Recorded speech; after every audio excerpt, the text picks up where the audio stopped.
ہم سب ایک پہلو ہے جس کی طرف مختلف اصحاب علم توجہ دلاتے رہتے ہیں. جس طرح آپ مختلف علماء کو دینی افکار پر، ان کے رویوں پر توجہ دلاتے ہیں، نصیحت تلقین بھی کرتے ہیں، اور دین کی روشنی میں وہ جو پہلو ہیں جو ان سے نظر انداز ہو جاتے ہیں ان کی طرف بھی انہیں متوجہ کرتے ہیں. اسی طریقے سے بہت سارے اہل علم ہیں جنہوں نے آپ کو اور آپ کے جو ماننے والے لوگ ہیں، آپ کے جو متاثرین ہیں، ان کو متوجہ کیا ہے، ان پر تنقید کی ہے. تنقید ان کی یہ ہے کہ جو لوگ آپ کو سنتے ہیں، آپ سے متاثر ہوتے ہیں، اس کے بعد جب وہ علماء سے بحث کرتے ہیں، علماء سے مختلف موضوعات پر ان کی اختلاف رائے سامنے آتا ہے، تو ایک استخفاف کا پہلو ہے جو امت کی جو ایک طویل علمی روایت ہے اس کے بارے میں اس کا وہ اظہار کرتے ہیں. آپ کے دلائل بڑے مضبوط ہوتے ہیں، آپ کو سننے والے اس سے بڑے متاثر ہوتے ہیں، لیکن سننے کے بعد ان کے لب و لہجے میں یہ تاثر سامنے آتا ہے کہ جیسے سارے جو امت کے پچھلے علماء ہیں یا تو وہ بیوقوف تھے، ان کو اتنی بنیادی باتیں بھی سمجھ میں نہیں آئیں، تو اس کے نتیجے میں ان کے لب و لہجے میں، رویے میں ایک تحقیر کا پہلو سامنے آتا ہے. سوال میرا آپ سے یہ ہے کہ جو لوگ آپ کو سنتے ہیں، آپ کے بارے میں تو کوئی کلام نہیں ہے کہ کبھی آپ نے کوئی غیر مہذب، غیر شائستہ بات کی ہو یا ہمارے علماء کے بارے میں کوئی استخفاف کا رویہ اپنایا ہو، لیکن جو لوگ آپ سے متاثر ہیں، جو آپ کو سنتے ہیں، آپ کے ماننے والے ہیں دنیا بھر میں، ان کو آپ کیا نصیحت کریں گے؟ ان کو آپ کیسے یہ بتائیں گے کہ علمی مباحث میں کیا لب و لہجہ اور رویہ اختیار کرنا چاہیے؟ میرے بھائی، میری کوئی جماعت یا تنظیم نہیں ہے. ایسا بھی نہیں کہ میں لوگوں سے بیعت لیتا ہوں. میں تو ایک فرد کی حیثیت سے اپنی بات کہتا رہتا ہوں. وہ بات مختلف پہلوؤں سے بیان کرتا ہوں، یعنی قرآن کی شرح و وضاحت ہے، حدیث کی شرح و وضاحت ہے، دین کا عمومی بیان ہے، لوگوں کی اصلاح کے لیے کوئی بات کرنی ہے تو اسی حیثیت سے کرتا ہوں. بہت کم لوگ ہیں جن سے میرا براہ راست رابطہ ہوتا ہے. زیادہ سے زیادہ آپ یہ کہہ سکتے ہیں کہ چند شاگردوں کے ساتھ براہ راست رابطہ رہتا ہے. ان کو کوئی چیز براہ راست بتا سکتا ہوں، یہ توجہ دلا سکتا ہوں. تو اس وجہ سے میں یہ تو نہیں کہہ سکتا کہ لوگ اگر مجھ سے یا میرے فکر سے کوئی تاثر قبول کرتے ہیں تو وہ کیوں اس طرح کا رویہ اختیار کرتے ہیں.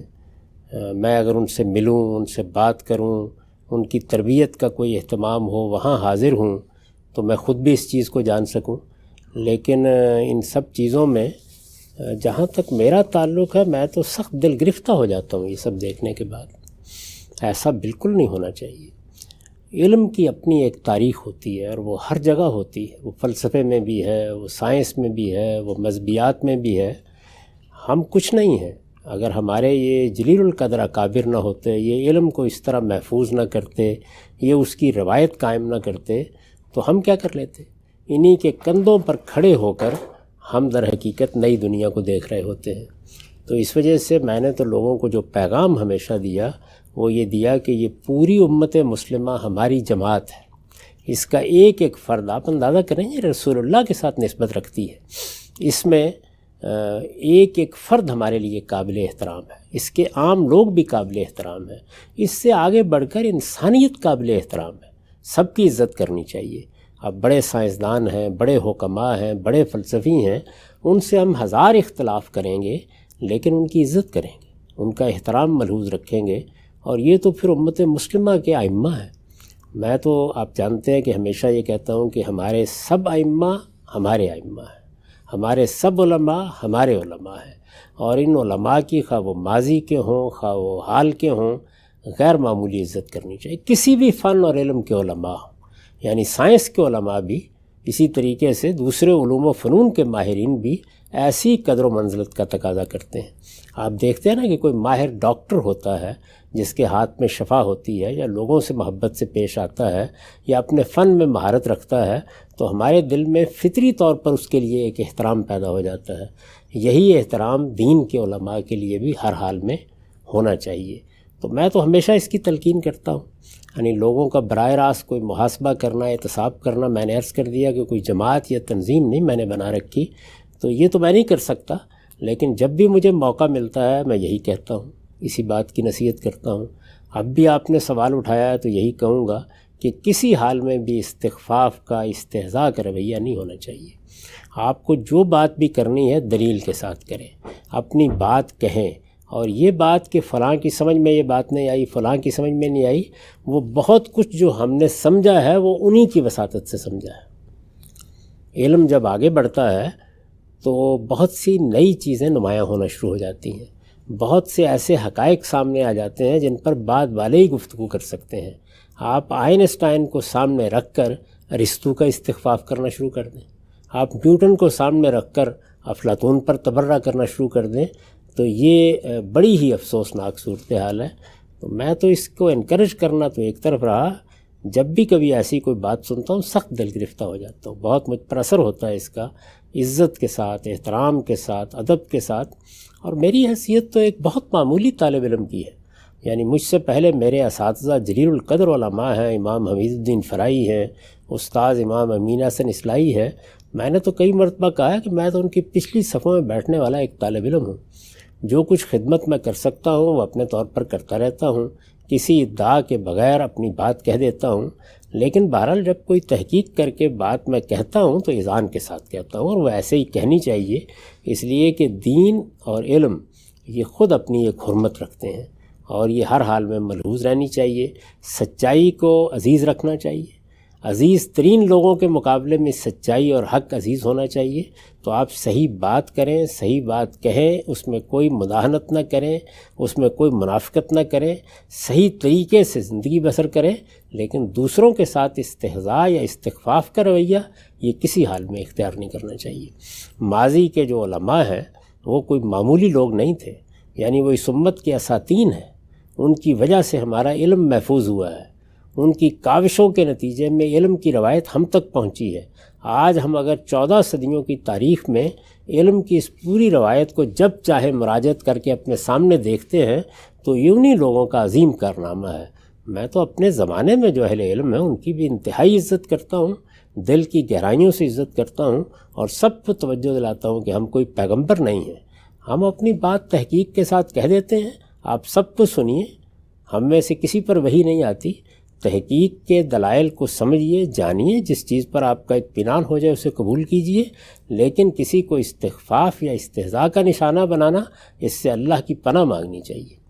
میں سب کو توجہ دلاتا ہوں کہ نہ لوگوں کے عیب چننے کی کوشش کریں، نہ کیڑے تلاش کرنے کی کوشش کریں، نہ کسی کا مذاق اڑانے کی کوشش کریں، بس اپنی بات استدلال کے ساتھ بیان کریں اور سب سے استفادہ کریں، استفادے کا ماحول پیدا کریں، اور کبھی اس غلط فہمی مبتلا نہ ہوں کہ آپ جو کچھ مان گئے ہیں یہ ساری دنیا مان لے گی۔ یہاں اختلافات رہیں گے، بڑے پیمانے کے اختلافات رہیں گے۔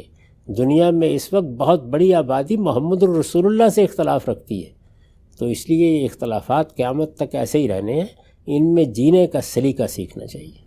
بہت شکریہ، ہم سے بڑی خوبصورتی سے آپ نے نصیحت کی، آپ کی فکر سے جو لوگ تاثر لیتے ہیں کیا رویہ اپنائیں۔